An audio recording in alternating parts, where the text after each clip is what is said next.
Euro 2020 is finally almost here. The tournament is less than 2 weeks away, and all teams have announced their final squads and are playing their last few sets of friendly games to prepare themselves for the major tournament. And so that makes this the perfect time to do predictions. This is the second time that the Euro is doing this 24-team format, and as such, every group has their top 2 teams automatically advance, and 4 of the 6 third place teams will also advance to the round of 16. Now, due to the complicated mess that the third place teams going to the round of 16 make when it comes to predicting these tournaments, for right now I'm just going to be predicting the group stage, and then afterwards, when all 16 teams that are in the final stage are fully sorted, I'm going to do a separate knockout round prediction video. So to start things off for my group stage predictions, starting off with Group A. And this is how I have Group A lining up. Italy I have coming in first. They have experienced center backs, although aging, in Chiellini and Bonucci, and so their defensive group is solid as always, as is their midfield, a solid mix of experience. Up front at striker are where I have a couple of questions. Immobile and Bellotti are both pretty solid strikers, but they have both not really been able to perform at an incredibly high level for Italy. So it's going to be interesting to see if one of them can step up and score goals at the rate that this Italian team needs. But other than that, I feel like this is a pretty strong Italian team and should easily take this group. Switzerland I have coming in second. They're a solid team all around. Their 2 main talents are still Xhaka and Shaqiri. It's a solid squad with a lot of talent mixed throughout the top 5 leagues in Europe. Just a lot of quality players in there who play against quality opposition day in, day out. They should be able to have the experience and be ready to perform at the Euro Cup. Wales I have coming in third. They have the top end talent as always with Gareth Bale, who is absolutely excellent for Wales, as he usually is, as they say. Wales, Golf, Madrid, in that order, and when Bale plays for Wales, he usually is on a completely different level. The one issue I have with Wales is their depth. They do have the top end talent, but as you start going deeper into the lineup, it's a little questionable as to whether or not they have the ability to keep up with other nations in Europe. And last place in this group, I have Turkey. Now, Turkey is an interesting one because they are mostly composed of players who play in the Turkish league. They have very little top 5 leagues in Europe talent. In addition, they had a not that great Nations League in the fall, and then followed it up with a pretty solid start to the World Cup qualifying, beating the Netherlands, but then drew Latvia in the same time frame. So this team really is all over the place and not that consistent. So if we get the Turkey that beat the Netherlands 4-2, they should go through this group. If we get the Turkey that tied Latvia 3-3, they're not going through the group. It's as simple as that. Moving on to Group B. First, I have Belgium. Belgium has been one of the top teams in the world and one of the favorites to win a tournament since the 2014 World Cup. However, they have not yet been able to get over the hump with this group. They're coming off of 2 quarterfinals appearances in the Brazil World Cup in the last Euro, and a 3rd place performance at the last World Cup in Russia.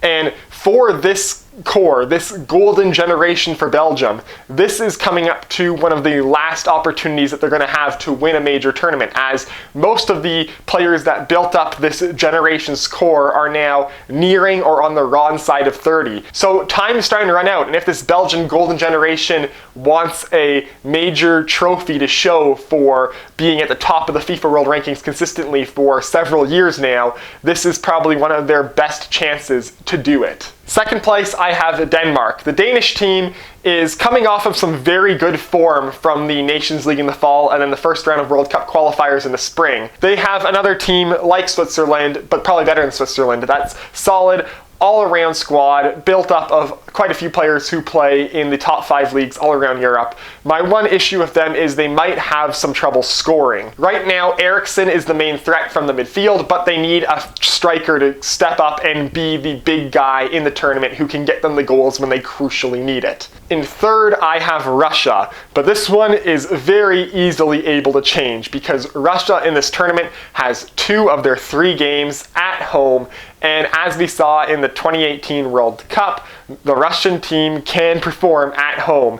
whether it's because of the fans or for some other nefarious reasons. However, the crucial game against Denmark for Russia takes place in Copenhagen, Denmark. So because of that, I think that the Danes should beat the Russians and take second place in the group. However, these two teams could easily swap places. And last in this group, I have Finland. Finland is one of two teams in this Euro Cup making their first ever appearance at a major tournament. The Finns are led by Norwich striker Teemu Pukki, who should be a threat to score in any game he plays in. But overall, I feel like this Finnish team just doesn't have A, the tournament experience, and B, the high-level talent in order to really make a good, strong challenge for making it past the group stage in this European Championship.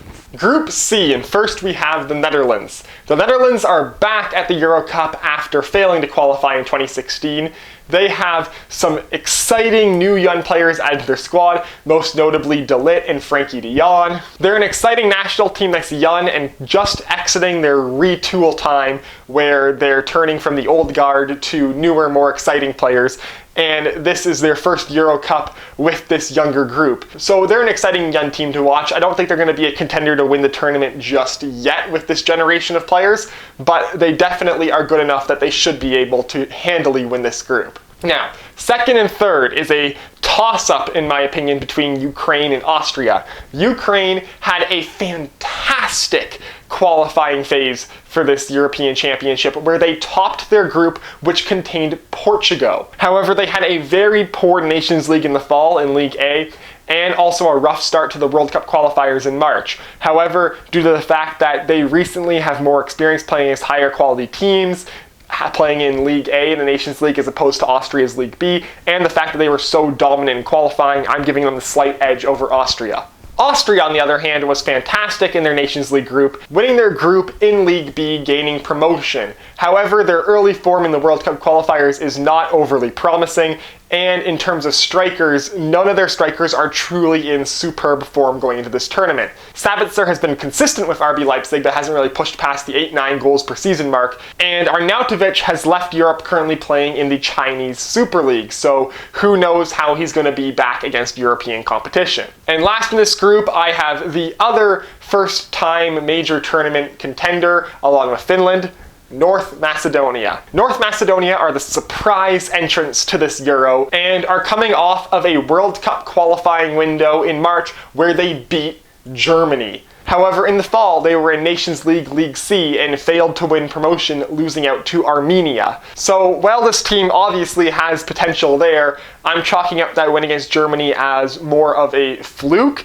They can prove it wasn't a fluke by qualifying through this group, but right now I don't see them moving on to the round of 16 at this tournament. Now, in Group D, I have the Three Lions of England taking first in this group. This is a very young English squad. A lot of these guys have not played in a major tournament before for England, which makes it a very interesting and exciting one to watch. However, there is a solid chunk of guys who were a part of that 2018 World Cup run to the semifinals. So this is a solid mix of nice, fresh young talent who have recently started performing very well, and a mix of the older guard, which put up one of the greatest performances England has had at a World Cup in Russia. Number 2 in this group, controversially, I have Scotland. This is a Scottish team playing in their first major tournament since the 1998 World Cup. What gives them an edge is it's a group of guys who most of them are in or around their prime years as footballers.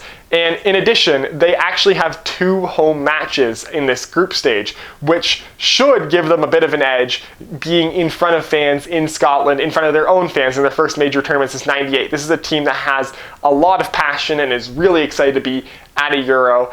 And I think they just have a little bit of extra oomph in them right now that's going to hopefully push them to slightly overperform. Third place in this group, I'm looking at Croatia. Yes, the Croatia that finished runner-up in the 2018 World Cup.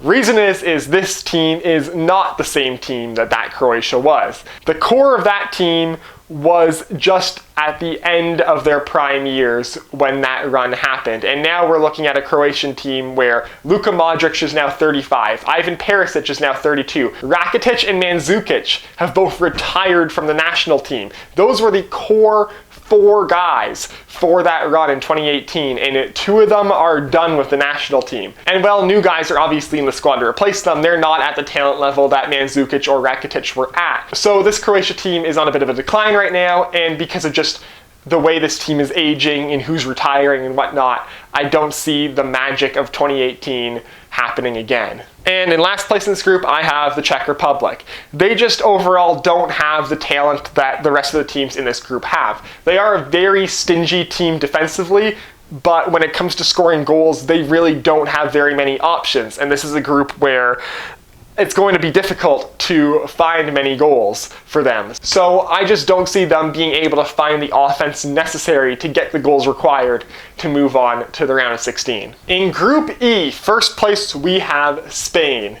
This is a Spanish team that has very little talent left from the glory days of 2008 to 2012, but they have some new talent who is very, very good. Notably, Ferran Torres and Pedri are 2 young players I think are going to be major contributors for this team starting this tournament and for years to come in major tournaments. Despite the fact that they're not the team they once were, they still are the most talented team in their group, and so they should handily move on. In second place, I have Poland edging out Sweden, because Poland all around seems to have a bit more depth than Sweden, but also Robert Lewandowski has been a monster for Bayern Munich in the past 2 years. Like, he is just in full-on destroyer of worlds form. And so because of that, I can just see him carrying this Polish offense on his back. And with the way he's playing right now, there is no reason why Poland should not make at least the round of 16 in this tournament. Sweden I have coming in third. Unfortunately for them, Zlatan Ibrahimovic went down with a knee injury and is missing the Euros. And even at 39 years old, Zlatan is still the most talented player in the Swedish system. So that is a major loss for the Swedish team. They are also coming off of a miserable Nations League performance in the fall, where they were relegated from League A. And while they did have a better start to the World Cup qualifiers in March, they didn't play any opposition that was on the level of Euro Cup talent. So this is a team that, post the COVID sports pause, hasn't really shown an ability to compete with the top tier teams in Europe. And in last in this group, I have Slovakia, who are quite interesting because in the World Cup qualifiers in March, they beat Russia, but then they drew Malta and Cyprus. Talk about a weird window. In addition, their captain Hamsik, I'm definitely butchering this, but he's 34 now and is falling off, has dropped out of Serie A and is now playing in the Swedish league. So they really need someone new to come and step up and be able to score the goals for them. And finally, Group F, which is definitely the group of death. And when I say group of death, I mean this is the group of absolute mass apocalyptic level death. I don't think I've ever seen something like this. We have not only the defending World Cup champions, France, not only the defending Euro Cup champions, Portugal, but Germany as well, all in the same group. So, first place, I think we're going to have France. This is a team that's coming off winning the 2018 FIFA World Cup, and that was with an 18-year-old Kylian Mbappe. He's now 22 and one of the best players on earth. In addition, Karim Benzema, who wasn't a part of that squad, is back to play for France for the first time in 5 years. Somehow, this team is better than the one that won the World Cup. Second place in this group, I have Portugal. For Portugal, the defending Euro Cup champions, it's a mix of the old guard and a bit of the new as well. The establishment of Bruno Fernandes as a World Cup player adds so much more to this team and makes them so much scarier offensively, to a team that was already pretty damn scary offensively. Add in the continued development of Joao Felix and Diego Jota, again, butchering, sorry, I'm Canadian. This team is very, very good and just continuing to get better. Add that all to the old guard of Matinho, of Rui Patricio, of Pepe, and of course, the man himself, Cristiano Ronaldo, who is still one of the most dominant players on earth. And you have a monster of a team. Honestly, France and Portugal, in my opinion, are the 2 best teams in this tournament, and they are facing off in the same group. I don't even know how that's possible. Third place in this group, we have Germany. Imagine predicting Germany coming third in a group. Like, that's how deep this group is. This is Joachim Löw's last tournament as the manager of Germany, as he is stepping down following it, which marks the end of an era, as he has been the manager of the German national team since 2006. It's been a rough few years for Germany though. Knocked out in the group stage of the 2018 World Cup. We all remember that loss to South Korea, which was very devastating to them.